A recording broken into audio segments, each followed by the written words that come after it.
Bab 20. Lukisan palsu. Tetua Han, setelah melihat begitu banyak koleksimu, bagaimana kalau kamu melihat milikku?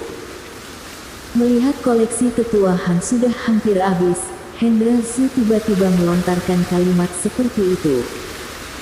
Semua orang segera memandangnya. Tetua Han terkejut. Hendra, kamu juga membawa koleksimu kemari?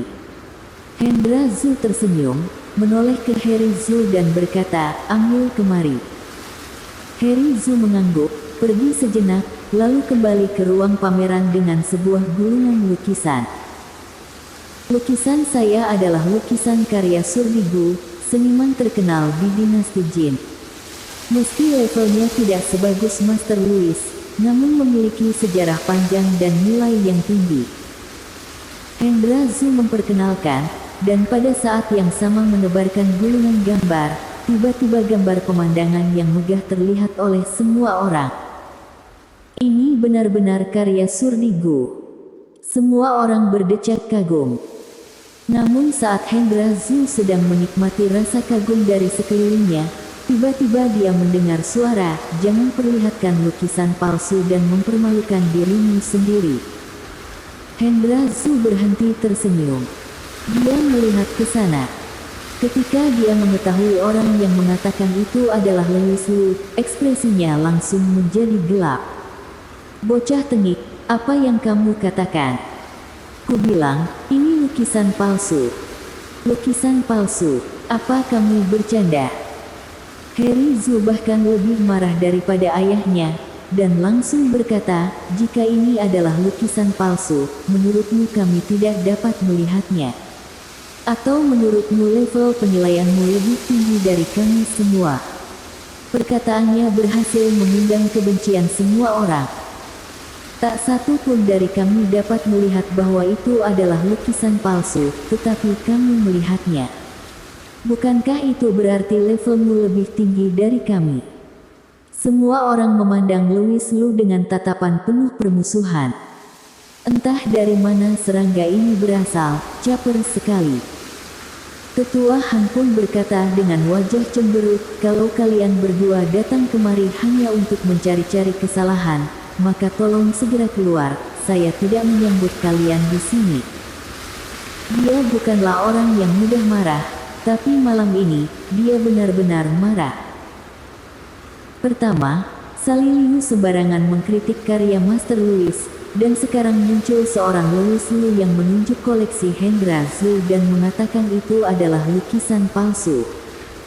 Bukankah mereka sedang mencari masalah? Tidak peduli seberapa baik hati Tetua Han, dia tidak bisa lagi mentolerir mereka berdua. Dia pun hendak mengusir mereka.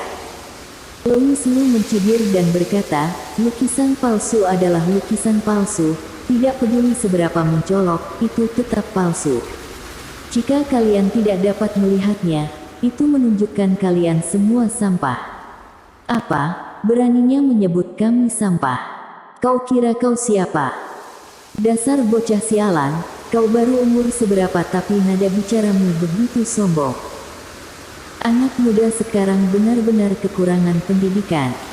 Cukup. Tiba-tiba, Tetua Han berteriak. Dia menunjuk ke arah Louis Lu dan berkata, kalian berdua, cepat keluar dari sini. Dasar sekelompok ikan hitam bau amis, saya pun tak suka berlama-lama di sini. Kak Sali, ayo pergi. Louis Lu meraih tangan Sali Liu dan hendak pergi, namun pada saat ini, suara Hendra Zhu tiba-tiba terdengar dari belakang, berhenti. Ngapain panggil aku? Louis Lu berbalik dan menatap Hendra Zhu dengan dingin. Hendra Zhu sangat kesal, dia mengertakkan gigi dan berkata, bocah ini berani memfitnah koleksiku sebagai lukisan palsu. Jika kau tidak memberikan penjelasan, saya akan merobek mulutmu. Jika kamu ingin mendengar penjelasan, itu sederhana. Louis Lu mencibir, lalu tiba-tiba melangkah menuju lukisan Surdigu, mengambil secangkir teh panas dan menuangkannya. Apa yang sedang kamu lakukan? Harry Zhu meraung, bergegas menuju Louis Lu dan hendak menghantamnya, tetapi pada detik berikutnya, dia membeku. Terlihat Louis Liu menjepit tepi kertas yang basah lalu menggosoknya, dan kertas itu langsung terpisah. Ada sebuah lapisan. Semua orang yang melihat pemandangan ini kaget. Pada saat ini, mereka pun mulai menyadarinya. Louis Liu dengan sinis berkata, ada dua lapisan kertas, lapisan bawahnya palsu, dan lapisan atas digunakan untuk membuatnya terlihat tua. Lapisan yang begitu jelas tidak dapat kalian lihat, masih mau bilang kalian bukan sampah. Wajah semua orang membeku. Semuanya sangat kesal, tetapi tidak bisa membantahnya. Siapa suruh mereka lalai? Sally Liu juga terkejut. Dia mengira Louis Liu sengaja membuat mereka marah, jadi dia bilang itu lukisan palsu, tapi dia tidak menyangka itu benar-benar lukisan palsu. Sangat puas melihat orang-orang ini terpukul. Pada saat ini, Hendra Zhu bergegas maju untuk merebut lukisan itu, lalu meratapi kesedihan, 3 juta yuan saya.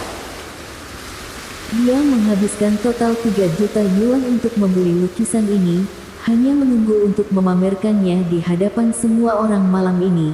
Siapa sangka, lukisan yang dibelinya ternyata lukisan palsu. Hati Hendra Zhu tersayat-sayat hingga berdarah. Namun, apa yang membuatnya muntah darah masih belum tiba. Karena disiram teh itu, sederet karakter kecil perlahan muncul di tepi kertas. Siapapun yang membelinya, dia idiot. Ho! Hendra Zhu sangat terpukul hingga jatuh pingsan lalu kepalanya membentur lantai. Seluruh tubuhnya berkedut, wajahnya seperti kurma. Harry Zhu berteriak cemas, ayah. Ada apa denganmu, ayah? Dokter Hu, cepat lihat apa yang terjadi pada ayahku. Seorang pria paruh baya berkacamata bundar keluar. Namanya Robi Hu, dia juga pecinta kaligrafi dan lukisan. Dia bekerja sebagai dokter dan saat ini bekerja di rumah sakit pengobatan tradisional Cina di kota Jiang sebagai kepala departemen akupuntur. Setelah memeriksa kondisi Hendra Zhu, wajah Robi Hu menjadi agak serius. Ayahmu terlalu emosian hingga terkena stroke dan kondisinya sangat kritis. Lalu apa yang harus kita lakukan? Tidak ada rumah sakit di dekat sini. Harry Zhu panik sesaat.